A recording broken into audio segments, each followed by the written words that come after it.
I've seen a couple of weird lights occasionally, and I have no recollection of being abducted, but when I was 12 or so, I felt something hard and round in my earlobe.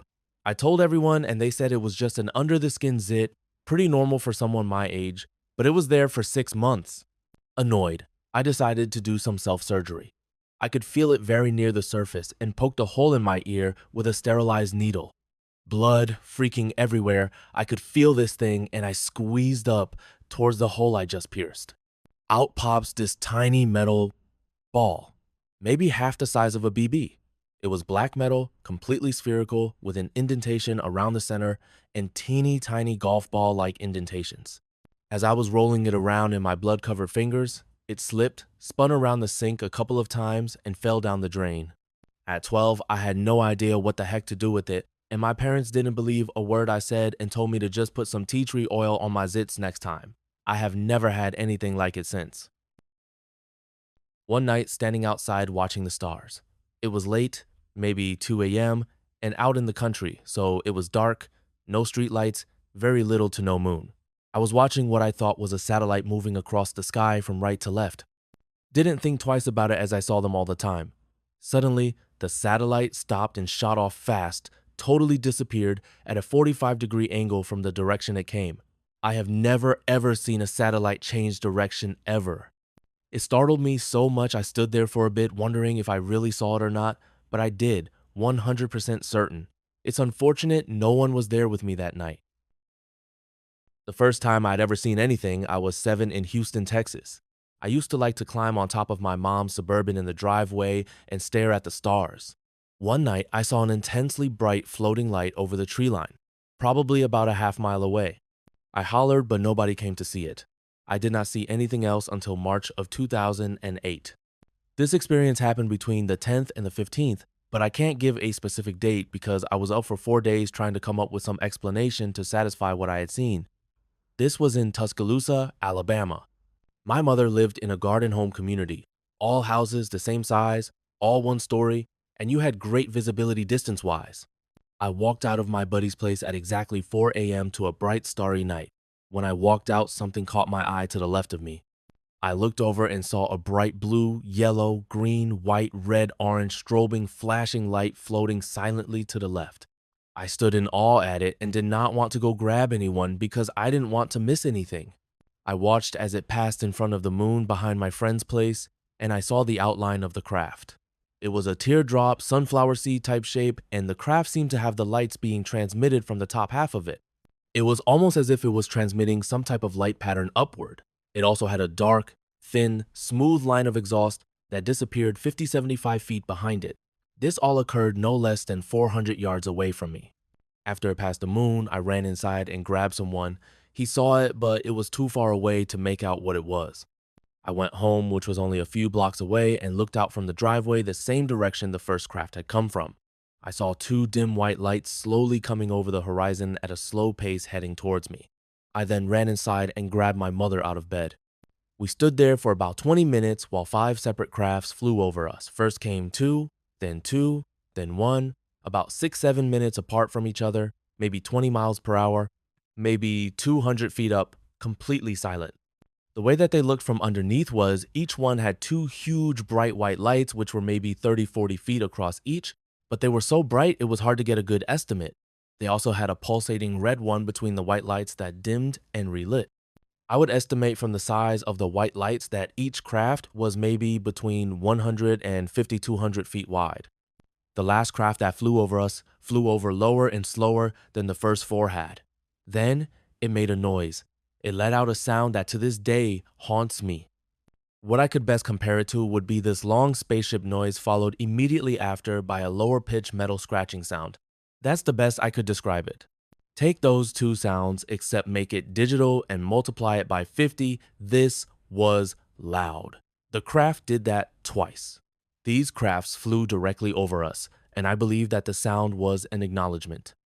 Whatever was piloting it knew we were watching it, kind of like a hello. I immediately started crying. I had no idea what I was looking at or had just heard. The second big experience I had occurred a couple weeks later. I was standing in my driveway smoking a cigarette, listening to my iPod somewhere around 2 a.m. I decided to pause my iPod to turn on the backlight, wave my hand over it a couple times, making somewhat of a strobe pattern. I didn't hear anything, I didn't see anything come up, but I got that being watched feeling.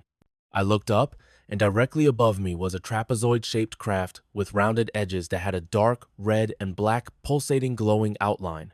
It was like flowing electricity. It was not even 75 feet up. I could have hit this thing with a rock. I stood there while it hovered directly above me, completely silent for maybe 10-15 seconds, while it made this kind of motion similar to the ball that Luke trained with in Star Wars. It hovered side to side, front to back in a smooth motion, never getting more than 20 feet away from its original position. It was extremely fascinating, but I was frozen stiff. After those few seconds, I waved one hand at it in a friendly manner. It then changed light pattern and hovered away behind my house. Upon deeper inspection, the fact that it knew that I saw it but made no effort to evade my detection makes me think it wanted me to follow it, although I was too freaked out to think about that at the time. I have seen that same craft on 3 other different occasions, once again in Tuscaloosa, once in Hoover, and once in Bessemer. The time I saw it in Hoover was at an apartment complex at the top of a huge hill with a great overlook. It was nighttime and I was with friends. Over the overlook, I saw a gray craft facing my direction that looked similar to a Hoth fighter, forgive the Star Wars references, and as soon as I saw it, it took off to the right silently, extremely quick. The times in Bessemer and Tuscaloosa, the trapezoid shape appeared in the sky solid white, stretched to twice its length, then the bottom shot up to the front, like it hit light speed or something. I do frequently see what I like to call streaks. They look like shooting stars, only very low, move slower, but they still have tails that stream behind them. They can also appear in many different colors. One strange story is one night when I had a dream in Tuscaloosa. In the dream, I couldn't see or hear anything, but I could feel things. I was laying on something cold, and I felt what seemed like rubber between my legs around my junk. It was very strange to me since a lot of people who report abductions report sperm and eggs being taken for breeding programs. The next morning, I went to let the dog out in the backyard, which is very small. To the left of the patio, there was a solid white ring in the grass that was maybe 8-10 feet wide. I showed my mother and she had told me that she heard a noise that woke her up the night before, but she just dismissed it. Another extremely confusing experience I had occurred in my driveway in Tuscaloosa. To give you an idea of where this occurred, look up Shelton State Community College. The house was less than a quarter mile from the campus in the Inglewood neighborhood. It was nighttime and I heard this static that I could compare to a jet. I looked over and directly above the community college was a light blue slit in the sky. I would say it was maybe 200 yards long, completely vertical, and had what looked like white electric currents coming off of both sides of it. I looked at it and maybe about 25 white things shot out of the slit to the left one at a time at a quick pace, leaving the trail behind it that I previously talked about. After they passed, the bottom of the slit went upward until the slit closed, and it made a strange sound, and then it was gone. I've also had a bunch of experiences with orbs, some solid lit that float across the sky or move in strange patterns, and some that brighten up to a great intensity and then fade as they pass.